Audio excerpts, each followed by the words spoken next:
deuxième rencontre avec Yvette Temauri.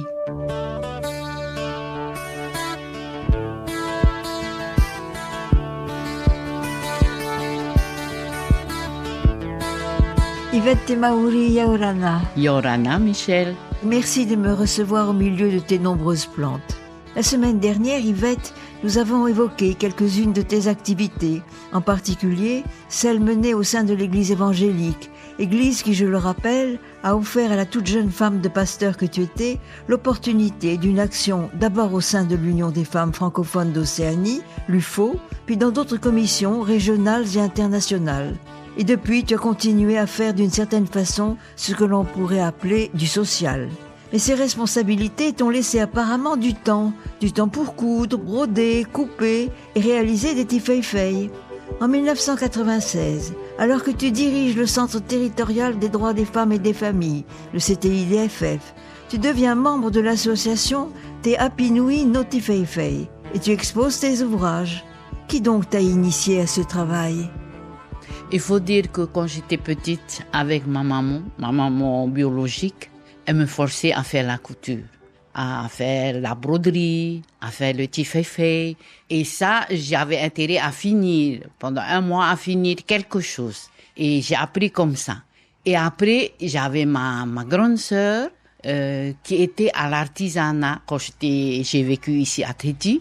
Quand j'étais à l'école pastorale, je suis sortie et tout ça. Et c'est elle qui m'a invitée à rentrer dans l'association Te Apinui no Tifeifei.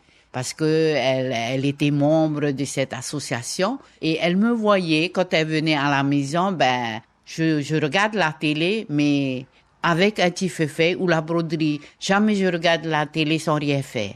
Mes yeux regardaient la télé, mais mes mains, c'est sur quelque chose. Il faut que je couds, tu vois, je fasse la broderie, je fasse le tifeifei.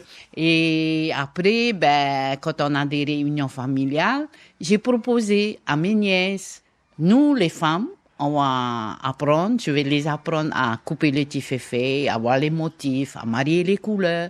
Et les hommes, les garçons, ils vont faire des supports de fleurs, des trucs comme ça pour s'occuper un peu, quoi. Et on a fait pendant des mois, et chaque famille avait son tifeifei. J'ai dit, maintenant, on arrête de couper, maintenant vous allez coudre. Et j'attendrai quand c'est fini votre tifeifei, on reprend. Si c'est pas fini, on reprend pas. Jusqu'à maintenant, j'ai pas été voir s'ils ont fini tout, mais c'est leur donner un peu le goût de rentrer là-dedans. C'est un peu ça. Mais j'aime faire ça. Jusqu'à aujourd'hui, quand je regarde la télé, je suis toujours avec ma broderie ou mon tifeifei. Alors tu as des modèles à toi que tu as dessinés, tu as des modèles que tu as hérités de ta maman. Oui, j'ai des modèles à moi particulièrement et j'ai des des motifs que j'ai eu des amis quand j'étais à l'école pastorale des femmes de pasteurs et des amis qui m'ont prêté les motifs de tifeifei. Oui, parce que c'est un avoir personnel. Voilà, j'ai des rouleaux de motifs de tifeifei. Quand les mamans me demandent, je leur prête. Je dis voilà, et je les apprends comment il faut faire pour couper un tifeifei. Oui, parce que c'est tout un art la découpe et le faux filage.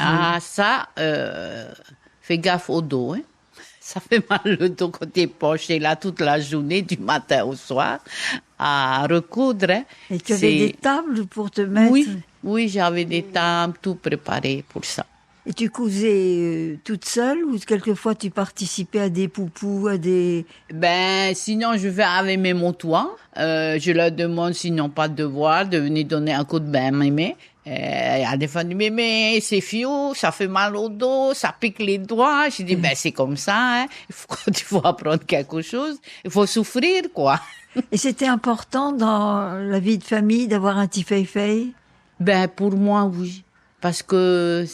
D'abord, ça fait partie de notre culture, hein. Quand il y a des mariages, quand il y a des anniversaires, quand il y a des décès, on utilise toujours un tifeifei pour couvrir la personne. Il faut dire, c'est un don qui vient de toi, de ton cœur. C'est ton amour. T'as tout donné ton amour dans tout ce que t'as fait, et ça, tu passes à la personne. Cet amour pour couvrir la personne. C'est un peu comme ça que je vois, hein. Alors, tu participais à des expositions, et ce qui m'avait frappé à une des expositions où je t'ai vu, tu avais brodé au lieu de faire la couture classique. Et de ce fait, on ne pouvait pas te classer. Et tu le savais, mais tu avais préféré faire ton petit fei-fei comme tu avais envie de le faire, avec ton indépendance coutumière, mais tu savais que tu étais hors concours. Ouais. Il faut dire que pour broder les petits fei-fei, je l'ai appris ça aux îles Cook. Quand on était pasteur aux îles Cook, les femmes là-bas, elles font beaucoup de broderie sur le petit fei-fei. Et ça, j'ai appris là-bas à faire la broderie sur le petit fei-fei et en même temps à apprendre les différents points de broderie. Ça, j'ai beaucoup aimé quand je suis restée aux îles Cook. Dans les paroisses. C'est vrai qu'elles ont une façon d'assembler Oui, quand elles se réunissent, les femmes, elles vont pas parler pour rien du tout, quoi, hein. Elles ont toujours quelque chose dans la main. Ça, elles font la broderie, le petit fei-fei, tout ça, tout en parlant, en discutant. Mais elles ont toujours quelque chose. Et ça, j'ai aimé ça. J'ai appris tout ça aux îles Cook. Alors, les petits fei-fei étaient doublés, beaucoup évolué. Oui. Mais la couverture bébé, façon petit fei-fei, existait déjà dans ton enfance? C'était quelque chose? Oui, mais pas en petit fei-fei. C'est en paréo. Hein, en paréo. Mais après, c'est là qu'on a fait un petit fei-fei avec les différentes couleurs. Mais sinon, c'était en paréo. Et moi, j'aime bien quand c'est en paréo parce que si tu fais un petit fei-fei, il y a des fois, ça fait mal parce que si tu brodes, il y a le fil et tout ça qui touche sur la peau du bébé, ça fait mal. Tandis que en tissu pareil, c'est lisse, c'est plat. Ouais. Mais après, tu peux mettre ça pour faire joli le lit, la chambre du bébé, tout ça, quoi, hein.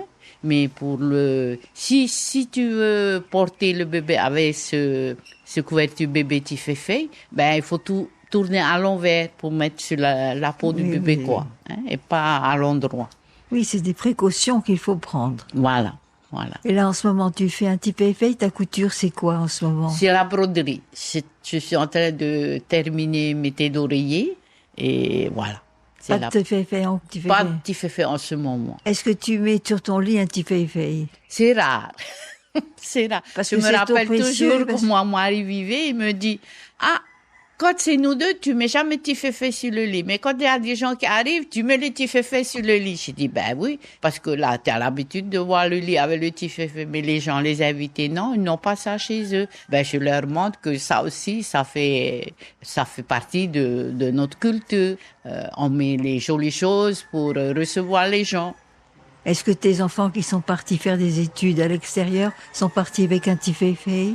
Je sais pas, mais à leur anniversaire, c'est toujours ça, je leur offre. Jamais je vais chercher des choses. C'est une couverture paréo ou couverture petit fei-fei.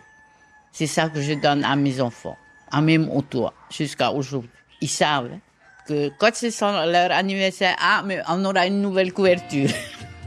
Ils ont bien de la chance. Ah oui, ça oui, ils ont de la chance d'avoir ça.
En 2002, tu as perdu ton mari et tu as mis fin à ton implication pastorale. Parce qu'en effet, il n'y avait plus de raison, tu n'étais plus l'épouse d'un pasteur, tu étais toute seule, tu t'es tournée vers d'autres activités. Et c'est à ce moment-là que tu as eu envie, je ne sais pour quelle raison, tu vas me le dire, de faire de la politique. C'est une compensation, c'est une nécessité, tu avais ton mot à dire? Eh ben, en ce moment-là, j'avais voulu savoir un peu ce qu'on fait à l'Assemblée territoriale. Parce que je voyais les gens, il y avait pas beaucoup de femmes en ce temps-là, il y avait que des hommes. Et là, j'ai dit, bon, pourquoi pas essayer? Et quand Monsieur Gaston Floss m'a demandé d'être sur sa liste, j'ai un peu hésité, mais heureusement qu'il y avait Lucette Tairo qui était là, déjà sur la liste du Tahoeira Huiratira. C'est comme ça que je me suis dit, pourquoi pas essayer de savoir ce qui se passe là-bas, comment être, comment se tenir et tout ça, parce que je connais pas tout ça, quoi. Et c'est comme ça que je me suis lancée dans la politique. Et tu as été élue, tu as été à l'Assemblée territoriale. Oui, j'ai été élue en 2004, mais on est resté que 6 mois à l'Assemblée. Après, ça a changé de gouvernement. Mais pendant ces 6 mois-là, j'ai quand même appris beaucoup de choses. Pour être sur la liste du Tahoeira avec Gaston Floss, il faut bosser. Quand il y a des thèmes à réfléchir, à répondre, il faut travailler, il faut pas dormir, quoi. Et ça, j'ai bien aimé ça. Oui, ça correspondait à ton tempérament énergique et actif. Oui, je pense. Tu en as gardé un bon souvenir, finalement? Ah oui, j'ai gardé un bon souvenir de là-bas, et même du groupe, avec les gens avec qui j'ai travaillé. Mais pour moi, ça me suffisait. J'ai vu ce que c'est. Je vais changer, je fais autre chose. Si on me demande d'être là, que je peux aider, je partirai là où je peux donner un coup de main. Est-ce que ton regard sur la condition féminine à l'Assemblée t'a permis d'apprécier le respect que la femme en politique recevait? Parce que c'est pas évident. Oui, parce qu'il faut savoir aussi que peu de femmes. Quand je suis rentrée dans la politique, il y a beaucoup de gens de l'Église qui m'ont dit comment ça se fait que tu vas aller dans la politique alors que tu travailles dans l'Église, c'est pas ta place et tout. Je dis je vois pas de différence. Les gens qui sont là dans la politique et les gens qui viennent au culte le dimanche, c'est les mêmes personnes. Ils vont pas laisser leur corps dehors et venir avec leur esprit simplement dans l'église. Et dans la semaine, ils retournent dans leur corps. C'est la même personne, c'est les mêmes idées. Non, je vois pas la différence. Je suis là pour aider les gens. C'est tout. S'ils ont besoin de moi, je suis là pour répondre à leurs besoins. Mais c'est pas parce que je travaille. J'étais femme de pasteur, alors je peux pas aller travailler avec les gens qui sont dans la politique. C'est les mêmes personnes. Ils ont besoin de Dieu et ils ont besoin de toi. C'est tout. Donc c'est plutôt critiquer le fait que tu étais femme de pasteur plutôt que femme tout court. Voilà, parce que j'ai travaillé dans l'église et ils me voient mal travailler dans la politique. Alors que c'est compatible tout à fait. Pour moi, c'est les mêmes personnes. Il faut juste les remettre sur les rails, c'est tout, quoi. Ils vont pas, comme je dis, ils vont pas laisser leur esprit dehors pour être dans la semaine avec eux le corps et le dimanche ils reprennent leur esprit pour venir dans leur corps, quoi.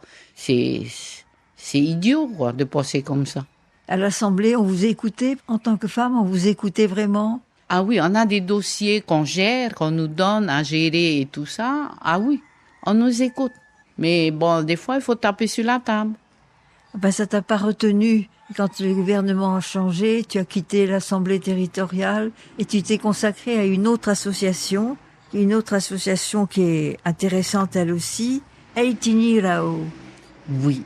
Cette association-là, ce sont des hommes et des femmes qui étaient dans les plantes depuis longtemps. Mais ils avançaient pas, ils tournaient en rond et tout, quoi. Il y a des choses, ils arrivaient pas à avoir. Et c'est comme ça que j'ai dit, la seule chose de faire, c'est de se mettre en association. Et après, il faut se mettre en fédération. Et c'est comme ça que nous avons d'abord monté des associations. J'ai demandé à chaque personne de faire des petites associations. Et après, on a mis en fédération et c'est comme ça qu'on est devenu Heitinira, la fédération Heitinira. Ça veut dire que tu plantais, que dans tes activités, il y avait le jardin, il y avait les fleurs, il y avait les plantes, tu menais cette activité personnelle. En 2007, j'avais mes plantes et tout ça. Des plantes simplement pour ton jardin, pour ton plaisir. Pour mon plaisir. Parce que quand j'étais pasteur à Bethel, ben, je plantais déjà, tu vois. Et après, j'ai été voir là.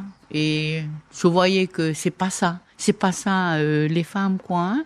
On les prive de plein de choses, on les écoute pas, tu vois. Quand j'ai été voir l'exposition qu'il y avait eu à Toata en 2007, après je disais, il faut reprendre, parce qu'il y avait des responsables avant, quoi.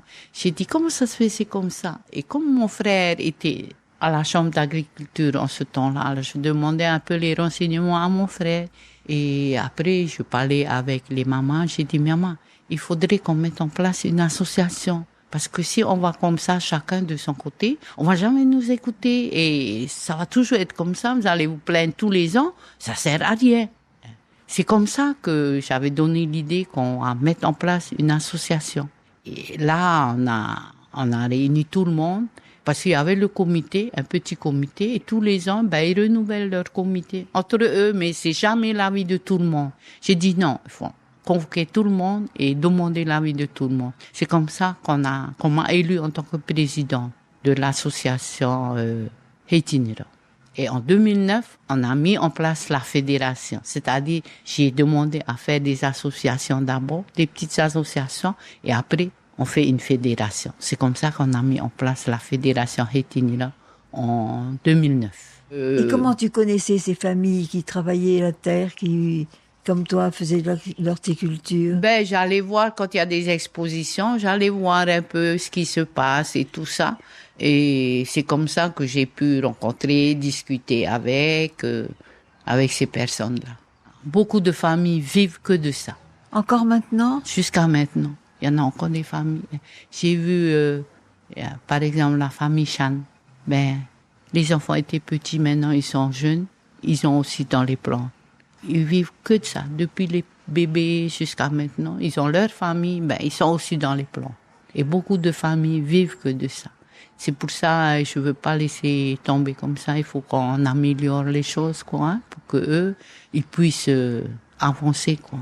Et alors, ça leur a apporté quel avantage d'être en association ou en fédération d'associations? Eh ben, là, depuis que j'ai mis en place cette fédération, on a eu la Floralie.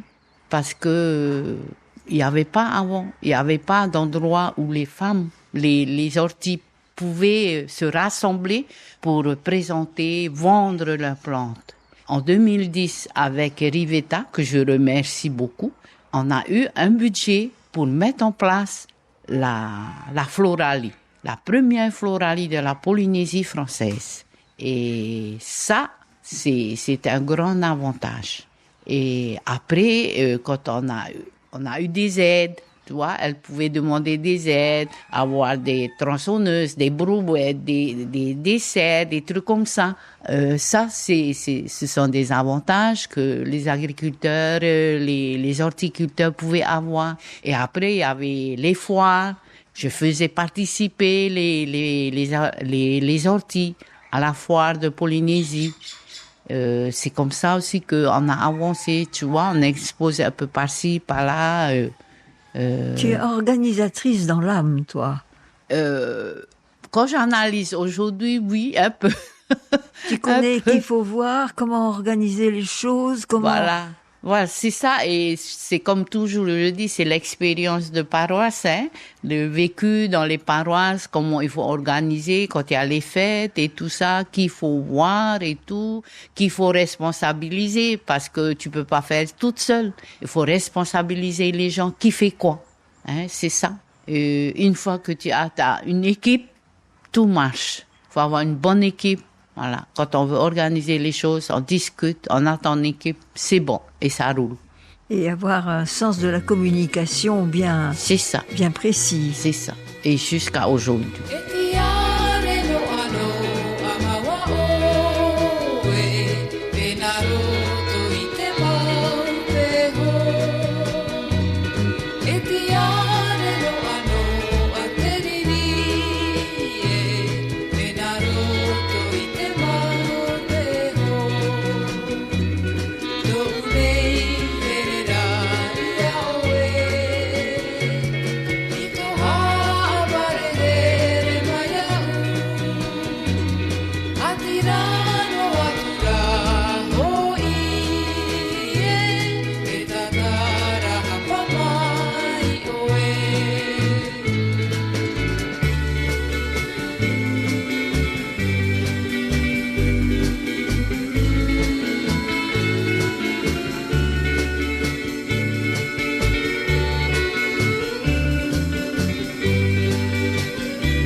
Comme tu nous l'as raconté la semaine dernière, Yvette Temaouri, en 2014, tu te présentes, sans trop y croire, à la présidence de la Chambre d'agriculture et de la pêche lagonaire.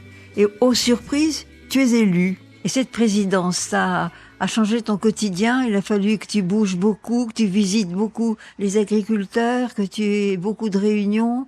Ça a été une complication au quotidien? Pas tellement.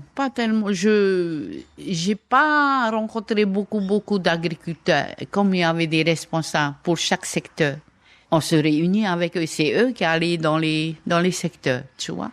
Mais pour voir les choses en dehors, là, je m'engageais, par exemple, aller à Nouméa, rencontrer l'agriculture de Nouméa, voir un peu ce qui se passe là-bas, comment ça se passe. Parce que c'est comme ça que j'ai commencé à mettre en place le terroir. La première année, on n'avait rien. J'ai dit, faut qu'on marque un coup. Faut qu'on marque le coup qu'on est là, on existe. Et c'est comme ça, j'ai été voir dans les rapports de la Chambre d'agriculture, ce que l'ancien président a laissé, et j'ai vu qu'ils ont fait un déplacement en Nouvelle-Calédonie. Ils ont été voir comment ça se passe pour le terroir de là-bas, mais ils n'ont jamais pu mettre sur le territoire. En pratique chez nous. Et ça, c'est comme ça, avec les idées que j'ai vues dans leur rapport, ce qu'ils ont vu là-bas, ben c'est comme ça que j'ai mis en place le terroir. Ça, j'ai dit, bon, il faut qu'on marque le coup la première année, en 2014, il faut qu'on marque le coup, qu'on leur montre qu'on existe. Ça, c'est la première chose que j'ai faite. Et ça a été une réussite de mettre ça en place. Et après, il y avait le Salon international de Marseille qui se passe tous les ans, que Tahiti a manqué 3 ans. Parce que on a annulé, on participait plus, et j'ai demandé à participer, à voir un peu ce qu'il y a là-bas et tout ça, comment ça se passait avant et tout. On est parti avec quelques élus pour voir ce qu'il y a là-bas, et on a mis en place le salon de la Polynésie française, Tahiti et ses merveilles. Petit à petit, j'ai vu, il fallait changer ça. Et après, je suis partie avec le ministre Thierry Alpha. Il a vu que notre stand était un peu vieillot. Il m'a dit, Mamie Yvette, il faut changer ça. J'ai dit, c'est vrai, mais il faut de l'argent pour changer. On peut pas changer comme ça. Il m'a dit, OK, on va le faire. Tu vas me trouver quelqu'un qui peut changer ça sur place. Comme ça, on va changer. Et j'ai trouvé quelqu'un, un Tahitien, qui vit là-bas. Et c'est lui qui a monté tout le décor. Le décor et tout, et qui a fait tout, qui a changé tout. Et c'est comme ça que on est reparti pour le salon de l'agriculture à Marseille. Oui, tu as redonné une dimension à l'agriculture polynésienne. Voilà. Elle avait pignon sur rue, elle était reconnue. Et c'est comme ça. Là, après, j'ai vu tous ceux qui font du rhum, tout ce qui est nouveau qui sort d'ici, on partait là-bas pour promouvoir tout ça. À part la vanille, les perles qui étaient toujours là avant. Quand il y avait la farine du ourou, on est parti avec ces personnes-là pour montrer ce que c'est. On a fait ça. Même la bière de Ourou, on a fait aussi. Et après, les rhums sont venus et tout ça, les différents rhums. On a eu des prix et ça a motivé les gens à être là. Donc tu t'es remué, tu as beaucoup bougé, tu as voyagé. Oui, ça oui. Pour voir un peu les choses qu'il faut changer. J'ai amené des gens d'ici pour voir un peu ceux qui travaillent dans l'agriculture, pour voir les machines et tout ça, quoi. Hein. Là-bas, comme ça, s'il y en a des qui veulent acheter, on va voir sur place et tout. On a vu un peu tout ça. On a été voir les grandes plantations et tout, les fermes et tout, quoi. Ça leur donne un peu les idées, même les femmes, les orties, ça leur donne les idées de voir les plantes, comment il faut changer tout ça, comment il faut marier, les différents trucs sur place. Oui, c'était très enrichissant. Voilà. Ça, c'était des contacts qui vous permettaient d'apprendre, de progresser et de vous placer sur le niveau national. Voilà. Et après, il y avait la Nouvelle-Calédonie aussi qui était là et tout ça. On travaillait un peu ensemble, quoi. Oui, Yvette était vraiment active. Là, tu devais moins coudre à ce moment-là.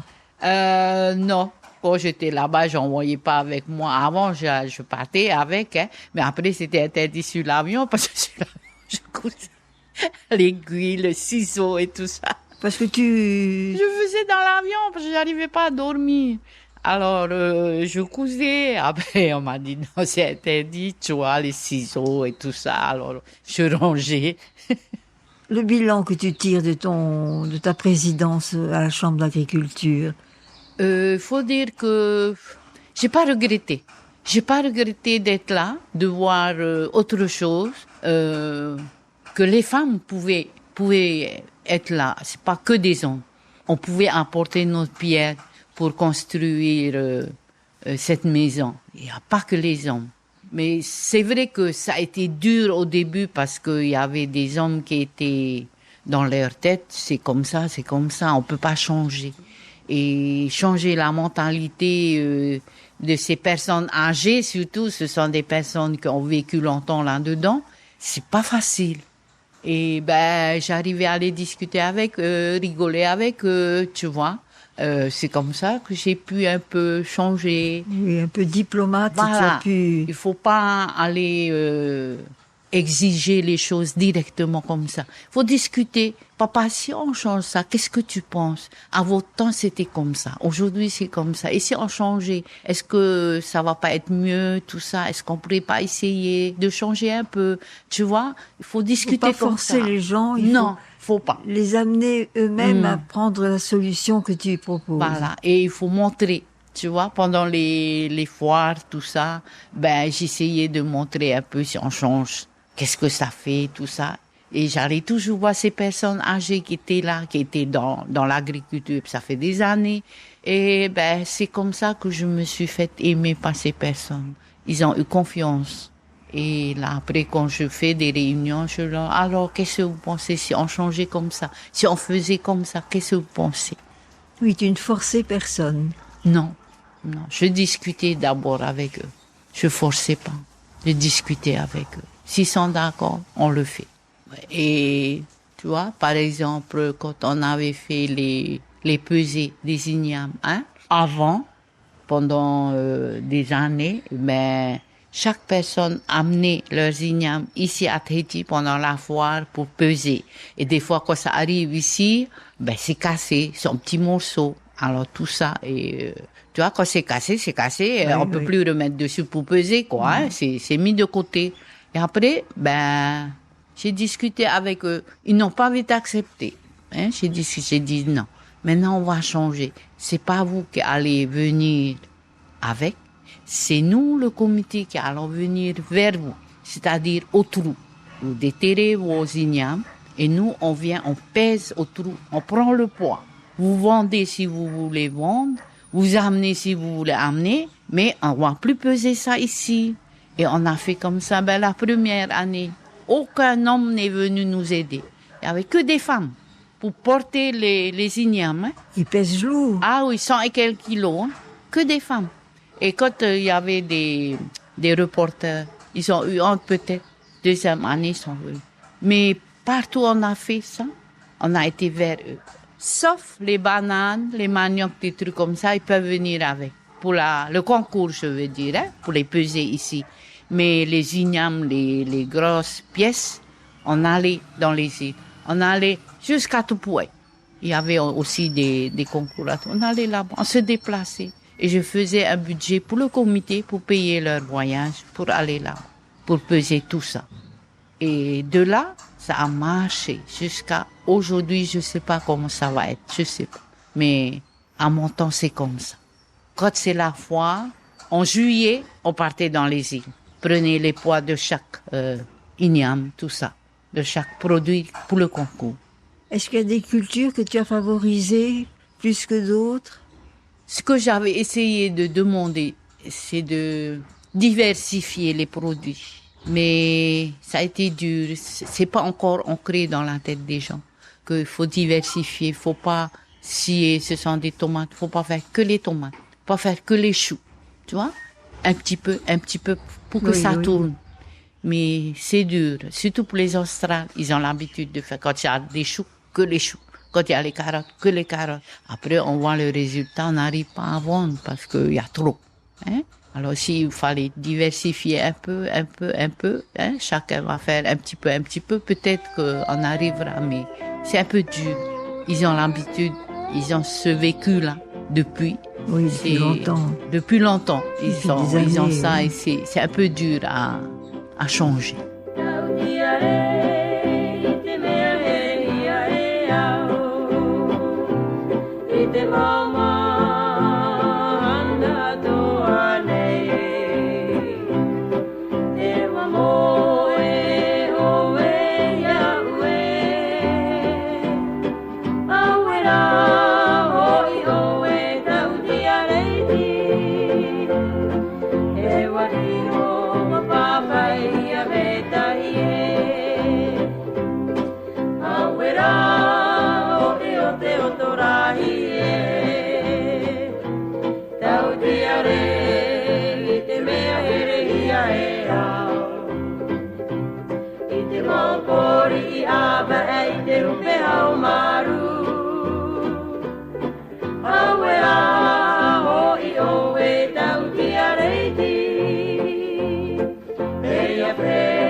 Et dans tout ça, l'académie.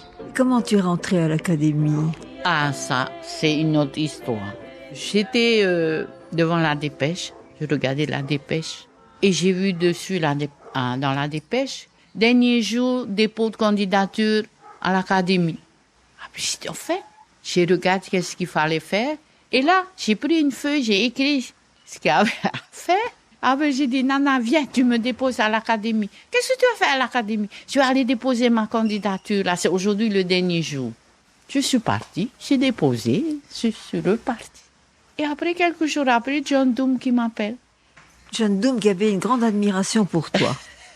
Il m'appelle, il me dit, écoute, tu viens me voir à l'académie. Je dis, ah, tu sais que tu as été retenu pour l'académie? Je dis, non, j'apprends quelque chose. Ben, tu viens me voir. Ben, c'est comme ça que je suis rentrée à l'académie. Il faut dire que né à Rayatea, tu parlais un tahitien remarquable, que l'école du dimanche t'avait enrichi aussi. Ton contact avec les femmes d'Océanie t'avait ouvert l'esprit considérablement et tu pratiquais le tahitien sans arrêt. Dans les différentes associations et avec les agriculteurs aussi, c'était un retour à la langue mère quotidiennement. Ouais, c'est Alors, ça. Tu as été intronisée Oui. et tu as dû faire un discours. Oui, j'ai fait mon discours et tout ça. Ben, je pense que c'est une chose que je devrais faire, quoi. On a besoin de retourner, de se ressourcer encore. C'est vrai que j'ai acquis mais il y a des mots que je découvre jusqu'à aujourd'hui. Tu vois, les mots tahitiens qu'on n'utilise plus aujourd'hui.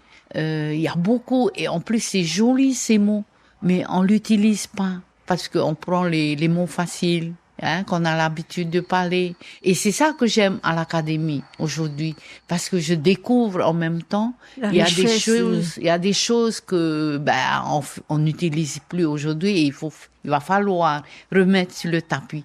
Il va falloir dire à la jeunesse d'aujourd'hui, voilà d'autres mots qui veulent dire la même chose que de ce qu'on dit aujourd'hui. Et c'est enrichissant tout ça. C'est bien. Je reprends ma question. Tu as fait un discours le jour de ton intronisation? Oui. Sur quoi tu as fait ton discours? Ben, c'est sur la langue, le vécu dans l'école du dimanche et tout ça, les échanges avec les vieux et tout ça. Et je veux encore apprendre plus et apporter ce que j'ai. C'est un peu sur ça, quoi. Ce que mon vécu, je veux apporter ça à ceux qui veulent Alors tu parles de ce vocabulaire qui n'est plus utilisé maintenant, que vous redécouvrez. Vous le retrouvez où? Dans les dictionnaires ou c'est votre mémoire qui vous rappelle certains mots qu'on n'utilise plus? Comment ça se passe?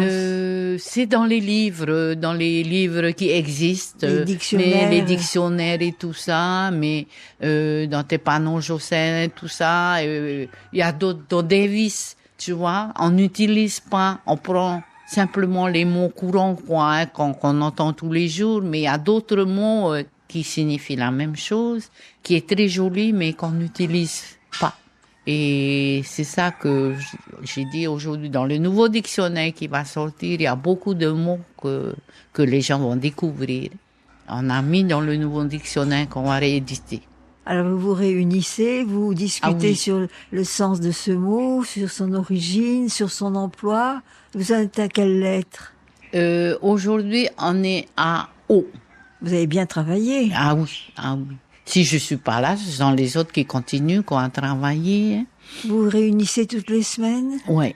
Alors, il y a le mardi et le jeudi, on travaille sur le dictionnaire, c'est-à-dire les mots qui sont dans le dictionnaire Larousse, tout ça.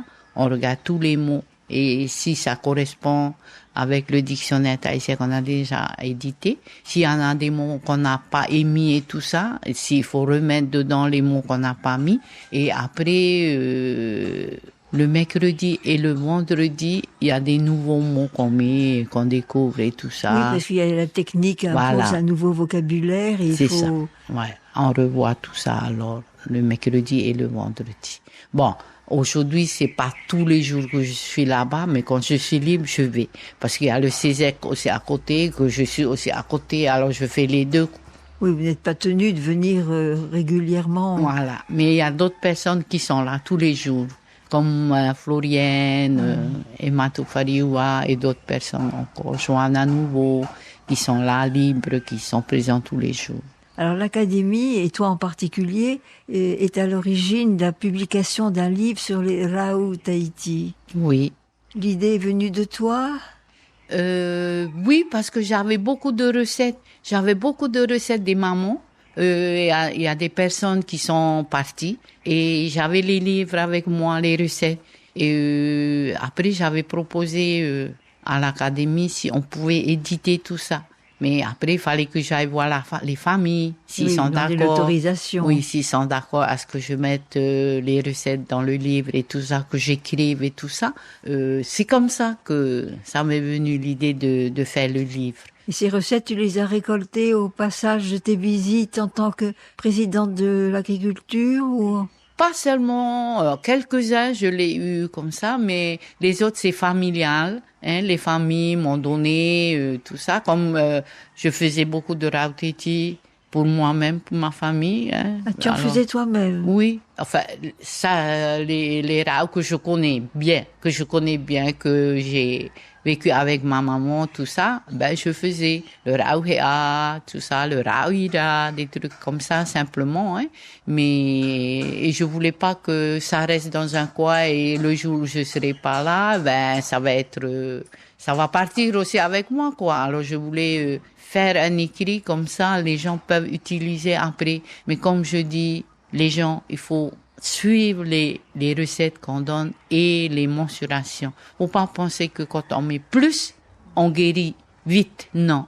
Il y a des choses, il faut bien doser, bien suivre les doses qu'on vous donne et respecter. Et savoir que tout ça, ça vient d'au-delà.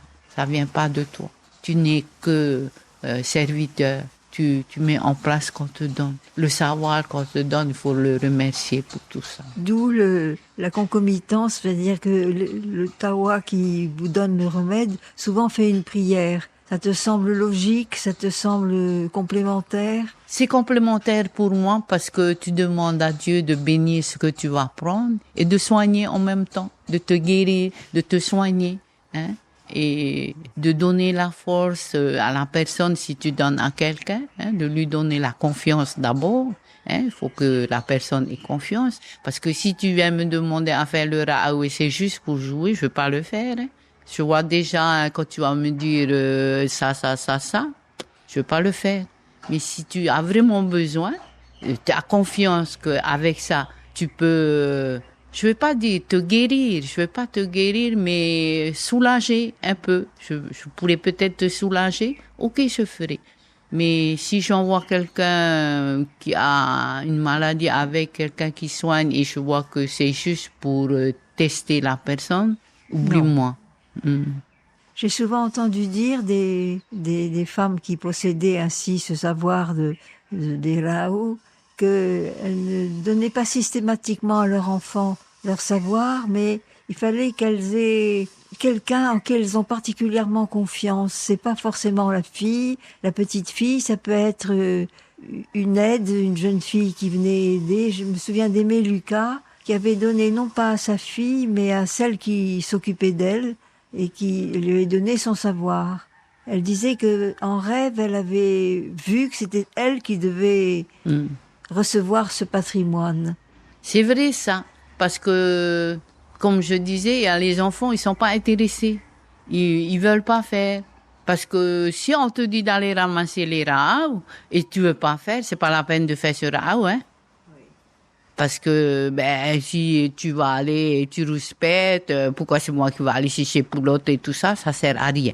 Si on te demande d'aller trouver ce rao, tu vas avec bon cœur. Ces personnes-là, elles sont prêtes à faire le geste, à préparer. C'est pour ça, c'est pas exactement les enfants qui vont le faire, hein. Chez moi, mes enfants, il y a personne qui vont le faire, hein.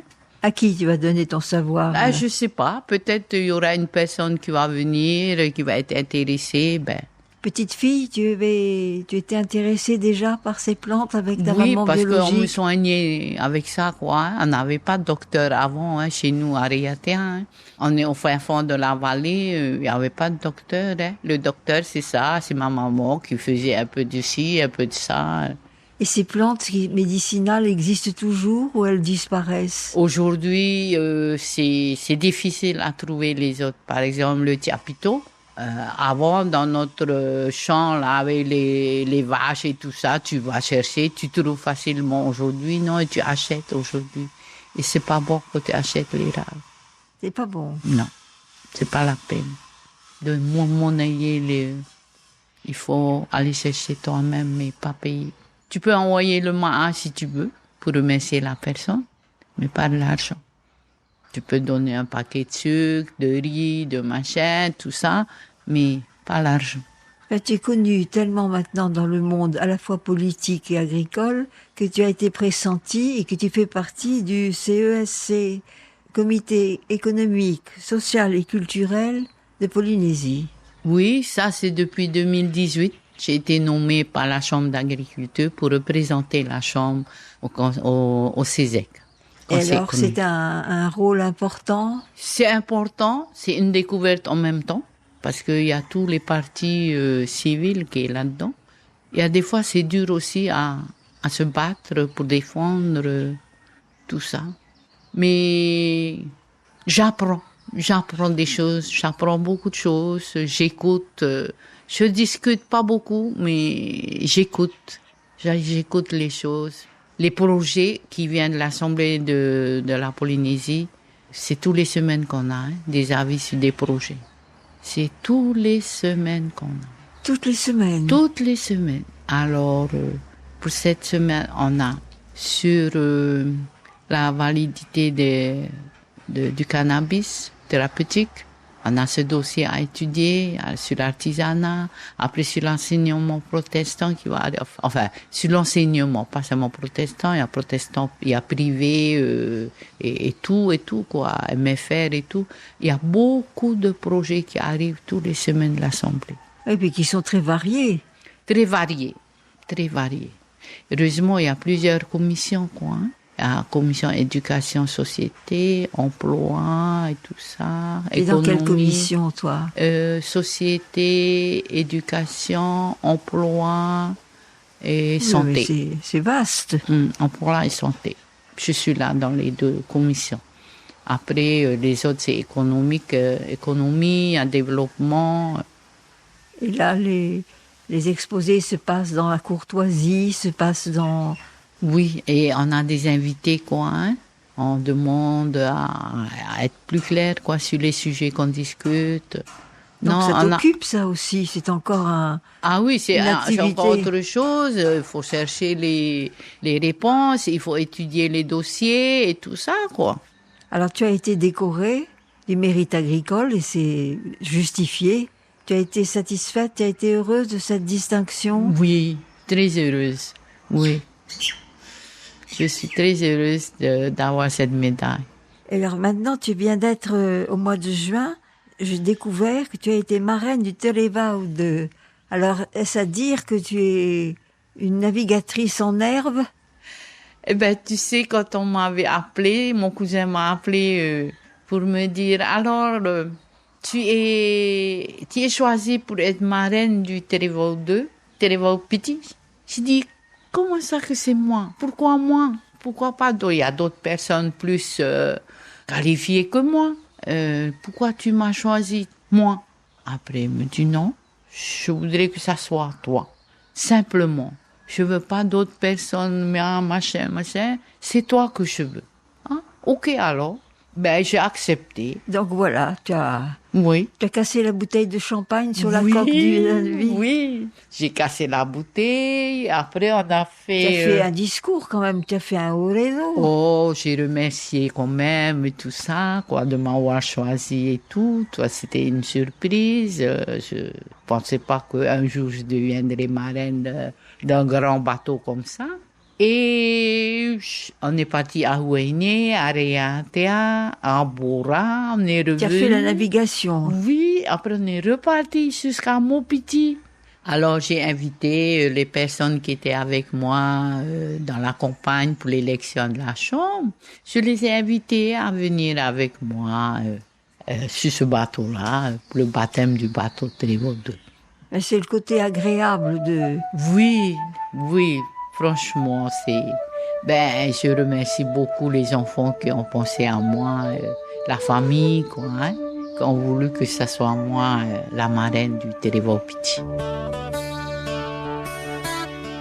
Merci Yvette Temaouli pour ton accueil et merci à Touiva Lambert qui a réalisé cette émission.